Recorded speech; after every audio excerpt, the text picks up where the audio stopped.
Hello everyone, कैसे हैं आप सब लोग? आप सब लोगों का बहुत लंबे टाइम बाद स्वागत है मेरे YouTube channel The Teaching Bros में। यार बीच में ना थोड़ी प्रॉब्लम हो गई थी, इस वजह से चैनल जो है मैं चीज़ें नहीं डाल पाया। ओके, चलिए शुरू करते हैं। देखिए रीनीट हो रहा है। ओके, टेंशन लेने की ज़रूरत नहीं है। I am with you. ठीक है, आई एम विद यू। हम पूरा सिलेबस कराएंगे, सब कुछ रिवाइज कराएंगे PYQs के हिसाब से। ठीक है, आपके पास NCERT की किताब अगर है वो तो NCERT की किताब लेके बैठ जाइए। चलिए शुरू करते हैं। देखिए, चैप्टर का नाम है breathing and exchange of gases. जल्दी से खोल लीजिए, जल्दी से खोलिए चैप्टर को। Okay, breathing and exchange of gases. इसके साथ साथ हम क्वेश्चन भी करते हुए चलेंगे, क्वेश्चन का ध्यान रखेंगे। तो क्वेश्चन हमारा ये रहा, सीधे सीधे देखिए। पहला क्वेश्चन हमारा ये रहा, बिल्कुल डायरेक्टली, थोड़ा सा फास्ट रहेगा तो आप भी थोड़े से एक्टिव रहिए। क्वेश्चन है, select the sequence of steps in respiration. Respiration में स्टेप्स की बात कर रहा है कि कौन कौन से स्टेप्स, ठीक है, कौन कौन से स्टेप्स होते हैं। सबसे पहले देखिए, diffusion of gases O2 and CO2 across alveolar membrane. ये पहले ये दे रखा है। Diffusion of O2 and CO2 between blood and tissues, उसके बाद ये दे रखा है। ये चार स्टेप्स आपको दे रखे हैं। तो सबसे पहला क्या होता है, हम NCERT में इस चीज़ को पढ़ के और वहीं से चीज़ों को करते हुए चलेंगे। तो NCERT में चलिए जल्दी से, NCERT में आ जाते हैं। देखिए ये चीज़ कहाँ पे दे रखी है, ये रहा वो question. Respiration involves the following steps. Respiration page number 185, सीधे सीधे मार्क करते हुए चलेंगे। पेज नंबर 185, 2023 का ये सवाल है, जल्दी से देखिए। Respiration involves the following steps, ये स्टेप्स होते हैं। सबसे पहले ब्रीथिंग और pulmonary ventilation by which atmospheric air is drawn in and CO2 rich alveolar is released out. Breathing और पल्मोनरी वेंटिलेशन क्या होता है, एटमॉस्फेयर से एयर को अंदर लेना, O2 रिच को, और CO2 रिच को बाहर निकाल देना। ठीक है, आगे diffusion of gases O2 and CO2 across alveolar membrane. Okay, उसके बाद क्या होगा, गैस आपकी कहाँ पहुँच जाएगी, लंग्स में, एल्वियोलाई के अंदर पहुँच जाएगी। वहाँ पे O2 और CO2 का क्या होगा, एक्सचेंज होगा, डिफ्यूजन होगा। Transport of gases by the blood, उसके बाद ब्लड उसको लेके जाएगा। Next, diffusion of O2 and CO2 between blood and tissues. Blood and tissues में क्या होगा, गैस का एक्सचेंज होगा। ठीक है, यानी CO2 जो है टिश्यूज में से ब्लड के अंदर आ जाएगी, और O2 ब्लड में से कहाँ पहुँच जाएगी, टिश्यूज के पास पहुँच जाएगी। Next, utilisation of O2 by the cells for catabolic reaction and resultant release of CO2। ठीक है, उसके बाद क्या होगा, O2 का यूटिलाइजेशन होगा। अब जल्दी से क्वेश्चन पे आते हैं। क्वेश्चन क्या कह रहा है, देखो सबसे पहला हमारा क्या था, pulmonary ventilation by which atmospheric air is drawn in and CO2 rich alveolar is released out. Okay, सबसे पहला हमारा ये हो गया। तो डी हमारा सबसे पहले हो रहा है। तो डी यहाँ पे कहाँ दे रखा है, एक ही ऑप्शन में दे रखा है। तो आपका पहला आंसर हो जाएगा, और ये एक्सप्लेनेशन आपका NCERT पेज नंबर 185 के ऊपर दे रखा है। अगला क्वेश्चन देखिए जल्दी से, विच of the following is not the function of conducting part of the respiratory system. इसमें से कौन सा फंक्शन नहीं है, किसका किसका फंक्शन नहीं है, जल्दी से बोलो। Which of the following is not the function of conducting part of respiratory system. Respiratory system का कौन सा फंक्शन इनमें से नहीं है। चलिए NCERT में चलते हैं जल्दी से। NCERT में देखिए ये चीज़ कहाँ दे रखी है, the conducting part transport the atmospheric air to the alveoli. Alveoli के पास पहुंचाती है। ठीक है, कंडक्टिंग पार्ट एटमॉस्फेरिक एयर को, clears it foreign particles, foreign particles इसको क्लियर कर देता है। ह्यूमिडिफाई, उसको ह्यूमिडिफाई कर देता है। And also brings the air to body temperature, और जो बाहर किसी भी टेम्परेचर की एयर हो उसको बॉडी के टेम्परेचर पे ले आता है। तो अब हम देखिए क्वेश्चन ऑप्शन देख लेते हैं। It clears inhaled air from foreign particles, बिल्कुल सही बात है, फंक्शन होता है। इनहेल्ड एयर इज ह्यूमिडिफाई, हो जाती है, बता दिया। Temperature of inhaled air is brought to body temperature, बिल्कुल सही बात है, ये भी। Provide surface for diffusion of O2 and CO2, क्या ये डिफ्यूजन के लिए, O2 और CO2 की डिफ्यूजन के लिए सरफेस प्रोवाइड करती है, नहीं, ये नहीं होगा। तो हमारे से नॉट पूछा था, तो आंसर आपका ये हो जाएगा। 2022 का सवाल है। पेज नंबर जल्दी से देखिए, पेज नंबर 185, 185 पे ही अभी हम चल रहे हैं। आगे देखिए, नेक्स्ट क्वेश्चन क्या कह रहा है, नेक्स्ट क्वेश्चन कह रहा है match list one with list two. List one को लिस्ट टू के साथ क्या करना है, मैच करना है। एक्सपायरेटरी कैपेसिटी पूछ रहा है, फंक्शनल रेसिडुअल कैपेसिटी पूछ रहा है, वाइटल कैपेसिटी और इंस्पायरेटरी कैपेसिटी। जल्दी से NCERT में चलते हैं, NCERT में चलते हैं। देखिए ये रहा, NCERT में कहाँ दे रखा है ये, जल्दी से नेक्स्ट पेज पे आ जाते हैं, जल्दी से आइए। नेक्स्ट पेज आपका ये रहा। Okay okay okay, page number 186 पे आइए, और यहाँ पे रेस्पिरेटरी वॉल्यूम्स एंड कैपेसिटीज दे रखी हैं। रेस्पिरेटरी वॉल्यूम्स एंड कैपेसिटीज, जल्दी जल्दी जल्दी जल्दी। ओके देखो भाई, रीनीट है और हमें चीज़ें करनी है प्रॉपरली, अच्छे से करनी है। ठीक, टू द पॉइंट लेके चलेंगे हम, बिल्कुल भी बकवास पढ़ने की ज़रूरत नहीं है। जो पहले आया हुआ है, मुझे पता है आप लोगों ने नोट्स बना रखे हैं, और आप लोगों ने NCERT बहुत बार पढ़ रखी है, लेकिन हमें रिवाइज वो चीज़ें करनी है, क्योंकि PYQ से 60 to 75%, 80% तक कई बार पेपर क्या आता है, बिल्कुल उसी पैटर्न पे आता है। तो हम वही चीज़ यहाँ पे देखने वाले हैं। देखिए, रेस्पिरेटरी वॉल्यूम्स एंड कैपेसिटीज की बात करते हैं। तो टाइडल वॉल्यूम क्या होता है, वॉल्यूम ऑफ एयर इंस्पायर्ड और expired during a normal respiration. आप आराम से बैठे हुए हैं, सांस ली, छोड़ दी, दैट इज़ टाइडल वॉल्यूम, ठीक है? ये कितनी होती है? 500 ml होती है और हेल्दी मैन के अंदर अगर बात करें तो 6000 से 8000 ml ऑफ एयर पर मिनट दे रखा है भैया, ध्यान रखिएगा। और इस एरिया से देखो 2023 में, 2024 में, 2018 में 3 बार इसी एरिया से सवाल आ चुका है, ठीक है? तो थोड़े से एक्टिव रहिए। अब inspiratory reserve volume IRV, inspiratory reserve volume क्या होता है? A person can inspire by a forcible inspiration, this average 25 ml to 3000 ml, 2500 ml से लेके 3000 ml तक होती है आईआरवी, इंस्पिरेटरी रिजर्व वॉल्यूम क्या है? जो जो एयर एक पर्सन टाइडल वॉल्यूम के ऊपर खींच के ले सकता है, जैसे ये दैट इज़ जो नॉर्मली उसके ऊपर जितनी ले ली that is inspiratory reserve volume, ये 2500 ml से 3000 ml तक होती है। Next one is expiratory reserve volume ERV, ये क्या होता है? A person can expire by a forcible expiration, यानी नॉर्मल जितना एक्सपायर किया उसके बाद वो कितनी हवा लंग से निकाल सकता है, that is expiratory reserve volume, ये होती है 1000 ml से 1100 ml तक। जल्दी नेक्स्ट पेज एनसीईआरटी का 187 जल्दी से देखिए। अब रेसिडुअल वॉल्यूम क्या होता है? वो एयर जो लंग्स में रह जाती है, volume of air remaining in the lungs even after a forcible expiration, मतलब पूरी जान लगा के एयर को लंग्स से बाहर निकाल दिया, फिर भी जो एयर रह जाती है दैट इज रेसिडुअल वॉल्यूम। ये 1100 ml से लेके 1200 ml तक होती है। आगे by adding up a few respiratory volumes, अब अगर हम वॉल्यूम्स को ऐड कर दें, कुछ वॉल्यूम्स को ऐड कर दें तो हमारी कैपेसिटीज आ जाती हैं, that are known as respiratory capacities. बात समझ में आ रही है? चलिए देखिए। अब इसमें सबसे पहले दे रखी है इंस्पिरेटरी कैपेसिटी। इंस्पिरेटरी कैपेसिटी क्या होती है कि टोटल टाइडल वॉल्यूम और इंस्पायरेटरी रिजर्व वॉल्यूम दोनों को क्या कर दिया जाए? ऐड कर दिया जाए, that is known as inspiratory capacity. Next one is expiratory capacity, tidal volume और एक्सपायरेटरी रिजर्व वॉल्यूम को अगर ऐड कर दिया जाए, ठीक है, ये होती है expiratory capacity. Functional residual capacity क्या होती है कि एक्सपायरेटरी रिजर्व वॉल्यूम और रेसिडुअल वॉल्यूम, ठीक है, एक्सपायरेटरी रिजर्व वॉल्यूम और रेसिडुअल वॉल्यूम को अगर ऐड कर दिया जाए उसको क्या बोलते हैं? Functional residual capacity. Next one is vital capacity. Vital capacity क्या होता है कि रेसिडुअल वॉल्यूम को हटा के जो भी कुछ बचता है, यानी जितनी एयर आप इनहेल कर सकते हो मैक्सिमम, और जितनी एयर आप मैक्सिमम एक्सहेल कर सकते हो, यानी जितनी एयर आप अंदर ले सकते हो और जितनी मैक्सिमम एयर आप बाहर निकाल सकते हो, ठीक है, that is known as vital capacity. और टोटल लंग कैपेसिटी में आप सारी सब कुछ ऐड कर दो, वाइटल कैपेसिटी में आप क्या करो? रेसिडुअल वॉल्यूम भी ऐड कर दो, that is known as total lung capacity. Okay, तो ये सारी चीज़ें हमें यहाँ पे दे दी हैं। ओके, अब क्वेश्चन पे आते हैं, जल्दी से देखिए। क्वेश्चन क्या था? क्वेश्चन कह रहा था हमें एक्सपायरेटरी कैपेसिटी। एक्सपायरेटरी कैपेसिटी अपना क्या था? टाइडल वॉल्यूम और एक्सपायरेटरी रिजर्व वॉल्यूम को ऐड कर देना, तो ए का क्या हो जाएगा? सेकंड हो जाएगा। तो ए का सेकंड इधर दे रखा है और इधर दे रखा है, दो ऑप्शन में दे रखा है। अगले पे चलिए, be functional residual capacity. Functional residual capacity क्या था? एक्सपायरेटरी रिजर्व वॉल्यूम और रेसिडुअल वॉल्यूम को क्या कर देना? ऐड कर देना। तो ये आपका बी का क्या हो जाएगा? 4। तो बी का 4 फर्स्ट में दे रखा है, आपका आंसर ए हो जाएगा। पूरा एक्सप्लेनेशन वाइटल कैपेसिटी और इंस्पिरेटरी कैपेसिटी मैं आपको बता चुका हूँ। एनसीईआरटी में साथ साथ मार्क करते हुए चलेंगे, मैं पीवाईक्यूज और एनसीईआरटी का कोलैब कर रहा हूँ, ठीक है? तो इसको हम इस तरीके से करते हुए चलेंगे। अगला क्वेश्चन देखिए, next question. Vital capacity of lung is, vital capacity of lung क्या होता है? अभी बताया, inspiratory reserve volume, expiratory reserve volume और टाइडल वॉल्यूम सबको क्या कर दो? ऐड कर दो, दैट इज नोन एज 2023 का सवाल है, ये 2024 का सवाल था। अगला देखिए, नेक्स्ट क्वेश्चन। नेक्स्ट क्वेश्चन अगर मैं बात करूँ, देखिए इधर, select the correct events that occur during inspiration. Inspiration में कौन कौन से इवेंट्स होते हैं इंस्पायरेशन में? ओके, चलिए एनसीईआरटी खोलिए जल्दी से। उससे पहले क्वेश्चन नंबर 5 से पहले हम क्वेश्चन नंबर 6 को देख लेते हैं। क्वेश्चन नंबर 6 क्या कह रहा है? क्वेश्चन नंबर 6 कह रहा है, क्योंकि ये साथ में ही हो जाएगा, tidal volume and expiratory reserve volume of an athlete is 500 ml। Tidal volume कितनी है? 500 ml है, और एक्सपायरेटरी रिजर्व वॉल्यूम कितना है? 1000 ml है। What will be his expiratory capacity? Expiratory capacity का फॉर्मूला क्या होता है? टाइडल वॉल्यूम और एक्सपायरेटरी रिजर्व वॉल्यूम को ऐड कर दो, that is known as expiratory capacity. तो 500 तो ये हो गया, और एक्सपायरेटरी रिजर्व वॉल्यूम कितना हो गया? 1000 हो गया, ठीक है। तो ये आपको क्लियर हो गया दोनों चीज़ें, तो ये आंसर क्या आ जाएगा? 1500 ml। 2019 का सवाल है ये। ओके, आगे देखिए।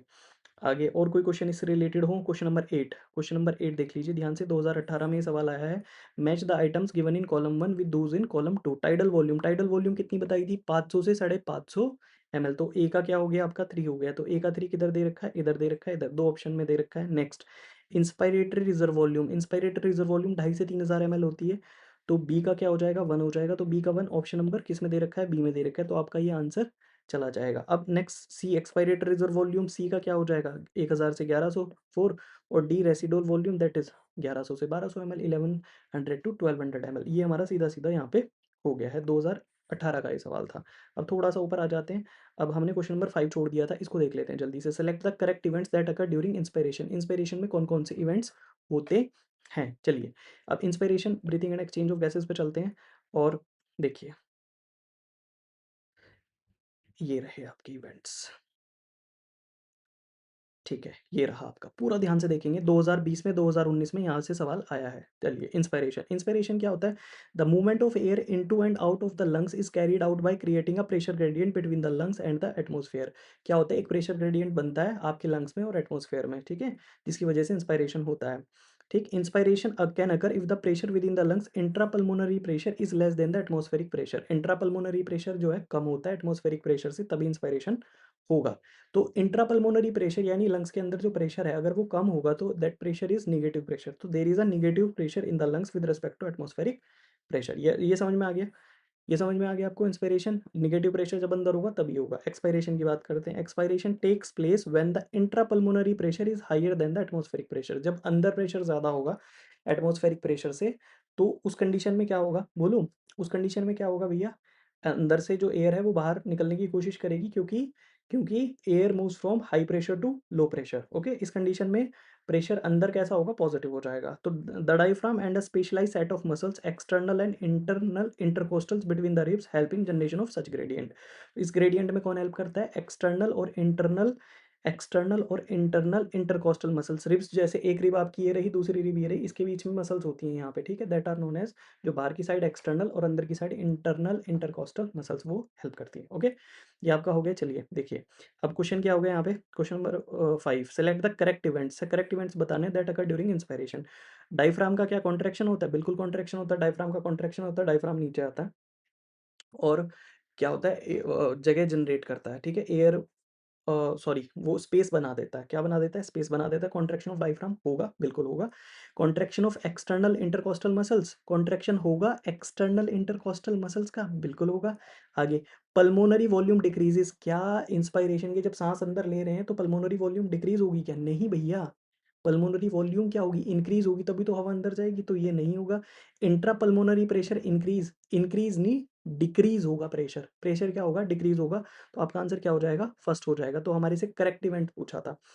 और next question number 7, select the correct statement. Correct statement बताना है हमें। Expiration occur due to external intercostal muscles, correct statement बताना है। एक्सपायरेशन जो है वो एक्सटर्नल इंटरकोस्टल मसल्स की वजह से होता है? नहीं, एक्सटर्नल इंटरकोस्टल मसल्स की वजह से नहीं होता। Intrapulmonary pressure is lower, intrapulmonary pressure is lower than the atmospheric pressure during respiration. बिल्कुल सही बात है। इंट्रापल्मोनरी प्रेशर जो है क्या हो जाता है? यानी लंग्स के अंदर प्रेशर कम हो जाता है, अभी तो बताया मैंने। तो आंसर ये हो जाएगा, बी इज करेक्ट स्टेटमेंट। अगला देख लेते हैं। Inspiration occurs when atmospheric pressure is less than, बिल्कुल गलत बात है, ये भी नहीं होगा। क्यों? इंस्पायरेशन में एटमॉस्फेरिक प्रेशर जो है वो ज़्यादा होता है। Expiration is initiated due to contraction of diaphragm. Expiration contraction होगा डायफ्राम का? नहीं, कॉन्ट्रैक्शन थोड़ी होता है, रिलैक्सेशन होता है। तो ये भी नहीं होगा, तो आंसर बी हो जाएगा। क्वेश्चन नंबर 8 मैं आपको बता चुका हूँ। ओके, एनसीईआरटी, एनसीईआरटी आप खोल के अगर बैठे हुए हैं तो पेज नंबर 185 पे ये चीज़ें दे रखी हैं। ओके, मैकेनिज्म ऑफ ब्रीथिंग में, तो यहाँ पे इनको लगातार साथ-साथ हाइलाइट कर लीजिएगा। अगला देखिए next, respiratory volumes and capacities से क्या सवाल आया है? देखिए, जहाँ-जहाँ से क्वेश्चन आए हैं मैंने सिर्फ उन्हीं पार्ट को हाइलाइट किया है। ये breathing and exchange of gases आपका चैप्टर है, पेज नंबर फर्स्ट इस चैप्टर का, 184 इज़ पेज नंबर सेकंड। यहाँ से कोई सवाल नहीं आया पिछले 10 सालों में। यहाँ से जो सवाल आया है आपको बता दिया गया है। नेक्स्ट देखिए, 186 से जो क्वेश्चन आए हैं वो बता दिए गए हैं, ठीक है? ये भी बता दिया गया है। अब देखिए 2016 का एक क्वेश्चन यहाँ पे, 2016 का एक सवाल है।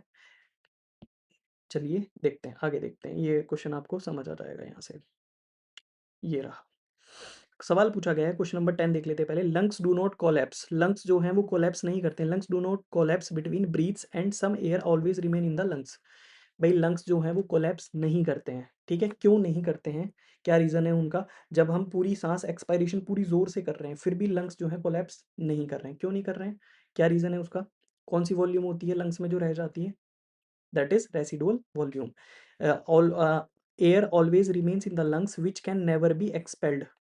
जो एयर है वो एक्सपेल्ड नहीं करती है लंग्स से। क्यों नहीं करती है? There is a negative pressure in the lungs, lungs के अंदर नेगेटिव प्रेशर होता है? नहीं, नेगेटिव प्रेशर नहीं होता। कैसा प्रेशर होता है? There is a negative intrapleural pressure. Pleural जो है, प्लूरल मेम्ब्रेन होती है जिसके अंदर प्लूरल फ्लूइड भरा होता है, ठीक है? वहाँ पे जो है, वहाँ पे होता है negative intra plural pressure pulling at the lung walls, वो लंग वॉल्स के ऊपर अप्लाई करता है एक प्रेशर, जिसकी वजह से लंग वॉल कैसी रहती है, इंटरेक्ट रहती है, उन्हें खींच के रखता है वो, जिसकी वजह से लंग एल्वियोलाई जो है कोलैप्स नहीं करती है। ठीक, there is a positive intrapleural pressure, नहीं इंट्राप्लूरल प्रेशर का कोई कॉन्सेप्ट ही नहीं है, लंग्स के अंदर के प्रेशर की बात नहीं हो रही है, किसके, इंट्राप्लूरल यानी उसके ऊपर जो कवरिंग है प्लूरल मेम्ब्रेन जो है उसकी बात हो रही है, वहां पे निगेटिव इंट्राप्लूरल प्रेशर होता है। Pressure in the lungs is higher than the atmosphere, बिल्कुल गलत बात है ये, इंस्पायरेशन और एक्सपायरेशन वाले कॉन्सेप्ट में मैंने इस बात को आपको बता दिया है। बात समझ में आ गई, समझ आ रहा है, ओके, ज़्यादा फास्ट तो नहीं हो रहा, ज़्यादा फास्ट हो रहा है, देखो यार रिवीजन कर रहे हैं आप लोगों ने, सब कुछ पढ़ रखा है, ओके, तो थोड़ा सा फास्ट रहेगा, थोड़ी सी चीज़ें क्या रहेंगी, फास्ट रहेंगी। चलिए next, lungs are made up of air filled sacs, the alveoli they do not collapse even after forceful expiration because of, किसकी वजह से, अभी तो पता है रेसिडुअल वॉल्यूम की वजह से, ये एनसीईआरटी में आपको सब कुछ दे रखा है और मैंने यहाँ पे लिख भी दिया है, lungs do not collapse in between breaths and some air always remain in the lungs which can never be expelled because there is a negative intrapleural pressure pulling at the lung walls. ठीक है, इसको क्या बोलते हैं, that is known as residual volume, क्या बोलते हैं इसको, इसको बोलते हैं भैया रेसिडुअल वॉल्यूम। ठीक है, आई थिंक आपको समझ आ गया होगा। चलिए अगले क्वेश्चन पे चलते हैं, नेक्स्ट, आगे देखिए, अगला क्वेश्चन क्या कह रहा है, देखिए, द पार्शियल प्रेशर, देखो भाई इसी पेज के ऊपर एक आपको क्या दे रखी है, इसी पेज के ऊपर आपको एक नीचे टेबल दे रखी है, उस टेबल का बहुत ज़्यादा ध्यान रखना है हमें। देखिए, द पार्शियल प्रेशर इन एमएमएचडी of oxygen O2 and carbon dioxide at alveoli the site of diffusion are, क्या पूछ रहा है, पार्शियल प्रेशर पूछ रहा है किसका, O2 का, किसका पार्शियल प्रेशर ऑक्सीजन का पूछ रहा है और कार्बन डाइऑक्साइड का एल्वियोलाई के लेवल पे। कुछ नहीं करना, देखो कई बार हमारे दिमाग में यार ये किताब पढ़ लें वो पढ़ लें, कुछ भी नहीं, अगर आपने एनसीईआरटी को थोड़ा सा ध्यान से पढ़ लिया ना, सब कुछ हो जाएगा, सब कुछ हो जाएगा, राइट। बस ये है कि कौन सी चीज़ पढ़नी है, लास्ट टाइम है आपके पास फिजिक्स और केमिस्ट्री भी हैं, इसीलिए सिर्फ एनसीईआरटी में जिन्होंने मार्क नहीं कर रखा है और जिन्होंने बहुत सारी चीज़ें एनसीईआरटी में, पूरी एनसीईआरटी गंदी कर रखी है, गंदी मतलब उसमें बहुत सारी एक्स्ट्रा चीज़ें लिख रखी हैं, एक अलग कलर का पेन या हाइलाइटर या वॉट जो भी, स्केच पेन, कोई भी चीज़ लेके आप जो क्वेश्चंस आए हुए हैं पहले, ठीक है, उनके कॉन्सेप्ट को पढ़ते हुए जाएं, उनको इनको अलग से मार्क कर ले, हाईलाइट कर ले, ताकि ये पता रहे आखिरी टाइम पे एग्ज़ाम से एक दिन पहले कि यार हमें क्या-क्या चीज़ें पढ़ लेनी है। पीवाईक्यूज़ एकदम से बैठ के सारे 10 साल के पीवाईक्यूज़ करोगे, तो एकदम से तो नहीं होंगे, ठीक है? तो उस मोमेंट पे क्या करना है, उस मोमेंट पे हमें ये चीज़ें पढ़ लेनी है। चलिए, आगे देखिए, पार्शियल प्रेशर वाली ये वाली जो टेबल है ना, कौन से पेज पे है? देखिए, ये टेबल 187 पे, पेज नंबर 187, 187 के ऊपर है। यहाँ से जो है स्टेटमेंट के ऊपर 2016 में सवाल आया और 2021 में सवाल आया एल्वियोलाई के ऊपर, एल्वियोलाई का O2, सॉरी O2 का पार्शियल प्रेशर पूछ रहा है एल्वियोलाई में, ठीक है, O2 का, O2 का पार्शियल प्रेशर पूछ रहा है एल्वियोलाई में, O2 और CO2 दोनों का, आई थिंक वापस से देख लेते हैं, किसका, O2 का और CO2 का एल्वियोलाई के ऊपर पार्शियल प्रेशर पूछ रहा है, ये ध्यान रखेंगे। तो O2 और CO2 का देखो, O2 और CO2 का एल्वियोलाई के ऊपर 104 और 40 दे रखा है, राइट, ये बात आपने ध्यान रखनी है। अब देखो O2 का प्रेशर अगर हम देखें तो इधर से इधर जब जा रहे हैं तो क्या होता जा रहा है, घटता जा रहा है, डिक्रीज होता जा रहा है। तो एटमॉस्फेरिक एयर में 159, एल्वियोलाई में 104, डीऑक्सीजनेटेड ब्लड के अंदर 40 और ऑक्सीजनेटेड ब्लड में 95 और टिश्यूज़ के अंदर 40। मैं इधर से इधर की बात कर रहा था, मैंने बोला डिक्रीज़ हो रहा है, लेकिन डिक्रीज़, अब आप बोलोगे सर डिक्रीज़ कहाँ हो रहा है? अगर मैं इसको इधर ले लूँ और इसको इधर ले लूँ तो डिक्रीज़ हो जाएगा ना, ठीक है? कोई नहीं, इतना तो आपको कॉमन सेंस भी लगाना है कि ऑक्सीजनेटेड ब्लड के अंदर O2 का जो ऑक्सीजन जो है, O2 जो है, ऑक्सीजन जो है, ऑक्सीजनेटेड ब्लड के अंदर उसका पार्शियल प्रेशर क्या होगा? ज़्यादा होगा, ठीक है? ये कॉमन सेंस है।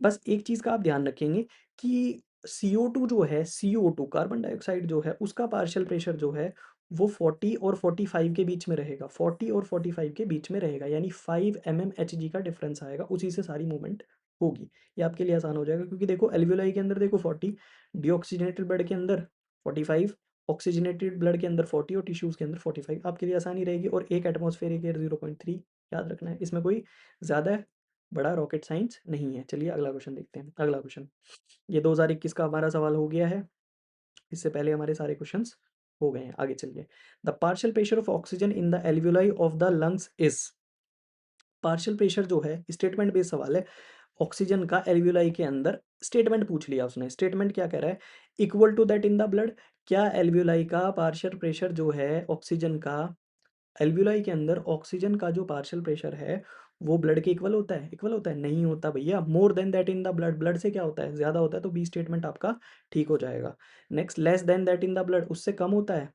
बताओ भैया, जल्दी से कमेंट सेक्शन में बताएंगे। Less than that in the blood, partial pressure जो है ऑक्सीजन का एल्वियोलाई के अंदर ऑफ द लंग, एल्वियोलाई के अंदर कितना होता है? देखो जल्दी से देखो यहाँ पे, एल्वियोलाई के अंदर पार्शियल प्रेशर कितना होता है? 104, ये हो गया 104। ओके, उसके बाद वो क्या कह रहा है, देखो उसके बाद वो क्या कह रहा है, equal to the partial pressure of oxygen in the alveoli of the lung equal to that in the blood, blood के इक्वल होता है। देखो इक्वल ब्लड, आप कोई सा भी ब्लड ले लो, ये 40, 95, क्या दोनों, दोनों को देख लो आप, इसको भी देखो और इसको भी देखो, ठीक है? क्या इक्वल है? बोलो क्या इक्वल है? नहीं इक्वल। देखो क्या इक्वल है क्या? नहीं equal to that in the blood नहीं है। अगला, more than that in the blood, क्या उससे ज़्यादा है? बिल्कुल सही बात है, ज़्यादा है। Less than that in the blood, क्या उससे, क्या उससे कम है? नहीं, कम भी नहीं है। अगला, less than, less than that of carbon dioxide, क्या कार्बन डाइऑक्साइड से, क्या कार्बन डाइऑक्साइड से कम है? नहीं भैया। तो आंसर क्या हो जाएगा आपका? बी हो जाएगा। किस तरीके से उसने स्टेटमेंट देके आपको फंसाया है यहाँ पे? तो स्टेटमेंट वाला, अगर आपकी ये टेबल याद है तो पेज नंबर, विच पेज, पेज नंबर 187 पे ये टेबल दे रखी है। इस टेबल से आपका काम बन जाएगा। अगला क्वेश्चन देखते हैं। ये 12 हो गया। नेक्स्ट क्वेश्चन, नेक्स्ट क्वेश्चन है question number 13। Which of the following factors are favourable, which of the following factors are favourable for the formation of oxyhaemoglobin in alveoli, alveoli के अंदर ऑक्सी हीमोग्लोबिन के लिए कौन कौन से factors favourable favourable होंगे? चलिए, अब ऑक्सी हीमोग्लोबिन के लिए अब हम नेक्स्ट पेज पे चलते हैं। 188 से कोई सवाल नहीं है यहाँ पे। चलिए ये देखिए, ध्यान से देखेंगे। क्वेश्चन क्या पूछ रहा है? ऑक्सी हीमोग्लोबिन के लिए, किसके लिए? ऑक्सी हीमोग्लोबिन के लिए कौन कौन से फैक्टर फेवर में है? तो ये देखो भैया, तो factors favourable for oxy haemoglobin, कौन कौन से फैक्टर्स हैं भैया? कहाँ पे पूछ रहा है वो? कहाँ पे पूछ रहा है? एल्वियोलाई के अंदर। कहाँ पूछ रहा है? जल्दी से बोलो। Which of the following factors are favourable for the formation of oxyhaemoglobin in alveoli, alveoli के अंदर। तो वहाँ पे चीज़ें क्या क्या दे रखी है? In the alveoli where there are high partial pressure of oxygen, oxygen का पार्शियल प्रेशर क्या होना चाहिए? ज़्यादा होना चाहिए। एच प्लस कंसंट्रेशन कम होनी चाहिए, लोअर टेम्परेचर होना चाहिए, लो पीसीओ2 यानी partial pressure of carbon dioxide कम होना चाहिए। एक चीज़ ज़्यादा होनी चाहिए, that is partial pressure of oxygen ज़्यादा होना चाहिए, बाकी सब चीज़ें कम होनी चाहिए। ओके चलिए देखते हैं। तो high partial pressure of oxygen बिल्कुल सही बात है। High partial pressure of CO2 ये गलत हो गया, ठीक है? देखो मैं एक्सप्लेनेशन नहीं दे रहा हूँ, अब एक्सप्लेन आप समझ रहे हैं चीज़ों को। तो एक ही ऑप्शन है, high partial pressure of oxygen lesser H plus concentration, B हमारा आंसर हो गया। कहाँ से है? एनसीईआरटी पेज नंबर, जल्दी से भैया देख लो, पेज नंबर 189 के ऊपर ये सवाल दे रखा है। सीधा सीधा, बिल्कुल सीधा स्ट्रेट क्वेश्चन है। अगला क्वेश्चन जल्दी से देखिए, next question. Next question, question number, under normal physiological condition in human being every 100 ml of oxygenated blood can deliver dash M L of O2 to the tissues, ठीक है? ये 2022 का सवाल है। अब इस क्वेश्चन का आंसर देखिए आप जल्दी से, कहाँ पे दे रखा है, जल्दी से आइए। ये देखिए इसी पेज के ऊपर नीचे की साइड जाएंगे, इस ग्राफ के बराबर में, ऑक्सीजन डिसोसिएशन कर्व के बराबर में, every 100 ml of oxygenated blood can deliver कितना? 5 ml of O2 to the tissue under normal physiological condition. ये आपका आंसर हो गया, सीधा सीधा 5 ml आ गया।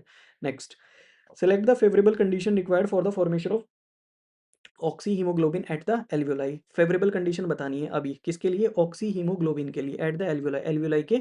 अभी मैंने बताया था high partial pressure of oxygen चाहिए, बाकी सब चीज़ें क्या चाहिए? लो चाहिए। तो आंसर क्या हो गया आपका? बी हो गया। एनसीईआरटी से सीधे सीधे सवाल हैं, ठीक है? एनसीईआरटी मार्क कर लीजिए, कौन कौन सी चीज़ें मार्क करनी है, मैं साथ साथ बताता हुआ चल रहा हूँ आपको। आगे, आइडेंटिफाई द रॉन्ग स्टेटमेंट, गलत स्टेटमेंट बताना है हमें। रॉन्ग स्टेटमेंट क्या कह रहा है? With reference to transport of oxygen, higher H plus concentration in alveoli favours the formation of oxyhaemoglobin, oxyhaemoglobin के लिए एच प्लस की कंसंट्रेशन क्या होनी चाहिए? ज़्यादा होनी चाहिए। नहीं भैया, अभी तो बताया है यार, ऑक्सी हीमोग्लोबिन अगर हमें एल्वियोलाई में बनाना है, एक ऑक्सी हीमोग्लोबिन अगर एल्वियोलाई में क्या करना है? फॉर्म करना है, तो उसके लिए एच प्लस कंसंट्रेशन यानी पीएच जो है कैसा चाहिए? कम चाहिए, ज़्यादा चाहिए? लेसर चाहिए भैया। तो आंसर क्या हो जाएगा? लेसर हो जाएगा। ठीक, अब एक क्वेश्चन और है, एक क्वेश्चन और आएगा, वो मैं आपको पहले ही एक्सप्लेन कर रहा हूँ, ठीक है? क्वेश्चन क्या आएगा? देखो जल्दी से देखो इधर। क्वेश्चन आएगा कि बाइंडिंग से रिलेटेड, बाइंडिंग से related, binding of oxygen with haemoglobin is primary related to the partial pressure of oxygen, यानी ऑक्सीजन की जो बाइंडिंग है हीमोग्लोबिन के साथ, यानी ऑक्सी हीमोग्लोबिन के फॉर्मेशन के लिए क्या-क्या चीज़ें प्राइमरीली इफ़ेक्ट करती हैं? क्या-क्या है? Partial pressure of oxygen, partial pressure of carbon dioxide, hydrogen ion की concentration and temperature are the other factors which can interfere with the binding, ठीक है? Hydrogen ion concentration and temperature जो हैं ये दूसरे फैक्टर्स हैं, ठीक है? ये बात ध्यान रखिएगा, ठीक? Partial pressure of CO2, hydrogen ion की कंसंट्रेशन और टेम्परेचर, ये दूसरे फैक्टर्स हैं जो इस बाइंडिंग को इफेक्ट करते हैं, वरना मेनली कौन इफेक्ट करता है? Partial pressure of oxygen. ये क्वेश्चन आएगा, 2020 का सवाल है, मैं पहले ही बता दिया आपको। इसमें हमने आंसर निकाल लिया था। अब इस आंसर के साथ अगर हम स्टेटमेंट को देखें तो binding of oxygen with haemoglobin is mainly related to partial pressure of O2। Oxygen की जो हीमोग्लोबिन के साथ बाइंडिंग है वो पार्शियल प्रेशर ऑफ O2 के साथ डायरेक्टली रिलेट करती है, बिल्कुल करती है। देखो ये स्टेटमेंट इसलिए देखने जरूरी है, ये वाले जो स्टेटमेंट है ना, ये 2020 में जो क्वेश्चन दे रखा है, आंसर हमारा उसका आ गया है, लेकिन स्टेटमेंट जो है दूसरे स्टेटमेंट भी चेक कर लेते हैं, तो ये बात हमें यहाँ पे सीधी-सीधी दे रखी है। अगला स्टेटमेंट क्या है? Partial pressure of CO2 can interfere with O2 binding with haemoglobin, बिल्कुल करता है। अगला, low PCO2 in alveoli favours the formation of oxyhaemoglobin, ये भी बात मैं आपको बता चुका। Reduction in pH of blood, blood का जो पीएच है अगर वो डिक्रीज करेगा, reduction in pH of blood will क्या करेगा? Decrease the affinity of oxygen haemoglobin में, decrease the affinity of haemoglobin with oxygen. और एफिनिटी जो है हीमोग्लोबिन की ऑक्सीजन के साथ क्या कर देगा? कम कर देगा, बिल्कुल सही बात है। सॉरी मैं रॉन्ग लगा रहा हूँ, बिल्कुल सही आंसर है ये। ओके, ये कहाँ दे रखा है? एनसीईआरटी में दे रखा है, अभी बताऊंगा। यहाँ पे काम करता है, that is known as Bohr's effect. Okay, ये बोर्स इफेक्ट यहाँ पे काम करता है, केमिस्ट्री वालों को पता होगा। Breathing and exchange of gases, यहाँ पे इस कॉन्सेप्ट को लिख लो। देखो H प्लस कंसंट्रेशन जितनी कम होगी, H plus concentration, H plus की जो कंसंट्रेशन है वो इनवर्सली प्रोपोर्शनल होती है पीएच के, ठीक है? बिल्कुल इनवर्सली प्रोपोर्शनल होती है, तो H प्लस की कंसंट्रेशन जितनी कम होगी, लेसर होगी, पीएच ब्लड का उतना ज़्यादा होगा। It increase the affinity of haemoglobin with O2, O2 के साथ एफिनिटी को क्या कर देगा? उतना बढ़ा देगा। वहाँ पे क्या दे रखा है? यहाँ पीएच बढ़ रहा है तो एफिनिटी एफिनिटी जो है O2 की किसके साथ? हीमोग्लोबिन के साथ वो इंक्रीज कर रही है। यहाँ पे पीएच बढ़ रहा है, वहाँ पे पीएच क्या कह रहा है? घट रहा है। पीएच क्या कर रहा है? यहाँ पे रिडक्शन हो रहा है, कम हो रहा है, तो एफिनिटी क्या होगी? बोल लो। पीएच के साथ एफिनिटी, सॉरी ऑक्सीजन के साथ एफिनिटी क्या हो जाएगी? कम हो जाएगी। ये हमारा क्वेश्चन नंबर ये क्वेश्चन हमारा 2016 का सवाल था, ये हमारा हो गया ये। और ये क्वेश्चन नहीं देखने अभी, अगला क्वेश्चन देखिए। क्वेश्चन नंबर 20 को देखिए। Due to increase airborne allergens and pollutants, many people in urban areas are suffering from respiratory disorder that cause wheezing due to. देखिए यहाँ पे जो कीवर्ड है ना वो वीजिंग है, ठीक है? वीजिंग क्या कह रहा है? अब आप अगले यहाँ पे चलिए, पेज नंबर 190 के ऊपर, पेज नंबर 190 के ऊपर, और नीचे आ जाइए बिल्कुल, ठीक? डिसऑर्डर ऑफ रेस्पिरेटरी सिस्टम, यहाँ पे अस्थमा दे रखा है, एजमा दे रखा है, अस्थमा एजमा जो भी आपको ठीक लगे, वो तो प्रोनाउंसिएशन है, सवाल होना चाहिए अपना। Asthma, asthma is a difficulty in breathing causing wheezing. देखो वीजिंग साउंड कहाँ पे आ रही थी? एजमा में आ रही थी। Due to inflammation of bronchi and bronchioles, bronchi और ब्रोंक्यूल्स का इसमें क्या होता है? इन्फ्लेमेशन होता है, ये बात ध्यान रखिएगा। अब अगला एम्फाइसीमा, एम्फाइसीमा क्या दे रखा है? Emphysema is a chronic disorder, ये क्रॉनिक डिसऑर्डर है in which alveolar walls are damage, alveolar walls क्या हो जाती है? इसमें डैमेज हो जाती हैं, जिससे रेस्पिरेटरी सरफेस जो है वो डिक्रीज हो जाता है। जो जो हाईलाइट कर रखा है वहीं से सवाल आ रखा है सीधा सीधा। एजमा में वीजिंग के ऊपर और inflammation of bronchi and bronchioles के ऊपर सीधा सवाल आ रखा है। 2000 यहाँ पे देखो 2016 में सवाल आया है, 2015 में आया है, 2019 में आया है, 2018 में आया है, ठीक है? अब एम्फाइसीमा, एम्फाइसीमा में किसके अंदर मिलेगा? सिगरेट स्मोकर्स के, जो चेन स्मोकर्स होते हैं, सिगरेट स्मोकर्स होते हैं, उनके अंदर एम्फाइसीमा देखने को मिलेगा। अब आगे देखिए, आगे क्वेश्चन यहाँ पे 2018 में सवाल आया था किसके ऊपर? ऑक्यूपेशनल रेस्पिरेटरी डिसऑर्डर के ऊपर। यहाँ पे क्या होता है? जो लोग ऐसी जगह पे काम करते हैं जहाँ पे बहुत ज़्यादा धूल मिट्टी का काम होता है, उनके लंग्स में फाइब्रोसिस हो जाता है, फाइबर्स जमा हो जाते हैं, ठीक? तो यहाँ पे सिलिकोसिस के ऊपर एक सीधा सीधा क्वेश्चन आया हुआ है। अब सीधी सीधी बात कर लेते हैं क्वेश्चन में आके। Due to increasing airborne allergens, यहाँ पे वीजिंग साउंड आई थी। वीजिंग साउंड क्या है? एजमा, और एजमा में क्या इन्फ्लेमेशन होता है? किसका? ब्रोंकाई और ब्रोंक्यूल्स का। अगला देखिए, अगला, विच of the following options correctly represents the lung condition in asthma and emphysema, emphysema में और एजमा में कौन कौन सी कंडीशन होती है? एजमा में क्या होता है? इन्फ्लेमेशन होता है ब्रोंक्यूल्स का, और एजमा में क्या होता है? इन्फ्लेमेशन होता है किसका? ब्रोंक्यूल्स का। और एम्फाइसीमा में क्या होता है? डिक्रीज रेस्पिरेटरी सरफेस, किसके अंदर मिलता है? चेन स्मोकर्स के अंदर। विच of the following is an occupational respiratory disorder, occupational respiratory disorder कौन सा था? मैंने सिलिकोसिस, वहाँ पे अपनी एनसीईआरटी में इसको सिलिकोसिस को मेंशन कर लेंगे। ऑक्यूपेशनल रेस्पिरेटरी डिसऑर्डर्स वो होते हैं जो लोग ऐसी स्टोन ब्रेकिंग इंडस्ट्री में काम करते हैं या ऐसी इंडस्ट्री में काम करते हैं यहाँ पे धूल का ज़्यादा काम होता है, उनके अंदर क्या रेस्पिरेटरी डिसऑर्डर देखने को मिलते हैं। नेक्स्ट देखिए आगे, name the chronic respiratory disorder caused mainly by cigarette smoking. कौन सा? एम्फाइसीमा अभी बताया मैंने, एनसीईआरटी में दे रखा है सब कुछ। एज़मा में बी एट्रिब्यूटेड टू, एज़मा जो है, एज़मा में बी एट्रिब्यूटेड टू, एज़मा किस वजह से और हो सकता है? एज़मा क्या होता है? इसमें क्या होता है? Inflammation of the trachea, trachea की तो बात ही नहीं हो रही, ब्रोंकाई और ब्रोंक्यूल्स का तो ये तो हो ही नहीं सकता। Accumulation of fluid in the lungs, fluid का एक्यूमुलेशन होता है एज़मा में? नहीं होता, निमोनिया में होता है, गलत ये भी। बैक्टीरियल इन्फेक्शन है, बैक्टीरियल इन्फेक्शन नहीं है। इसमें क्या होता है? एलर्जिक रिएक्शन होती है। एज़मा में क्या होता है? एलर्जिक रिएक्शन होती है मास सेल्स की लंग्स के अंदर। तो ये चीज़ भी आप एनसीईआरटी में सीधा-सीधा यहीं पे जहाँ पे एज़मा दे रखा है, इस चीज़ को वहीं पे मेंशन कर लीजिए। Allergic reaction of the mass sales in the lungs, ये चीज़ यहाँ पे लिख लीजिएगा एनसीईआरटी में अपनी। आगे, name the pulmonary disease in which एल्वेओलर surface area involved in gas exchange is drastically reduced. कौन सी बीमारी है वो जिसमें रेस्पिरेटरी सरफेस एरिया जो है कम हो जाता है, डैमेज इन द एल्वेओलर वॉल को डैमेज कर देता है, दैट इज एम्फाइसीमा। क्या हो जाएगा? एम्फाइसीमा। ये चैप्टर आपका हो गया है खत्म। क्या हो गया? ये चैप्टर आपका खत्म हो गया। अब बिल्कुल भी स्ट्रेस्ड आउट होने की जरूरत नहीं है, आई एम विद यू और हम चीजें कर लेंगे। ठीक है, नेक्स्ट वीडियो तक बने रहिए। हाँ, एक और बात मैं आपको बताना चाहता हूँ, हमारे चैनल के ऊपर सारे पी वाई क्यूज, सारे मतलब एवरीथिंग, सारे पी वाई क्यूज, तकरीबन 2000 से ज़्यादा सवाल हमारे पी वाई क्यूज जो हैं वो शॉर्ट्स की फॉर्म में हमारे चैनल के ऊपर हैं। मैंने लास्ट ईयर ही डाल दिए थे, और जो इस साल आए हैं वो भी मैं अपलोड कर दूंगा, तो पूरा का पूरे पेपर के शॉर्ट्स के फॉर्म में। तो अगर आपको प्रैक्टिस करनी है या आपको एक्सप्लेनेशन चाहिए या क्वेश्चन को, हाँ, आप लेटे लेटे रील भी तो स्क्रॉल करते हैं, तो आप उनको देख सकते हैं। शॉर्ट्स भी स्क्रॉल करते हैं यूट्यूब पे, कुछ इधर उधर का देखते हैं, तो लेटे लेटे आप जो हैं लेटे बैठे इधर उधर मूव कर रहे हैं, तो आप उन क्वेश्चंस को कर सकते हैं। Thank you so much.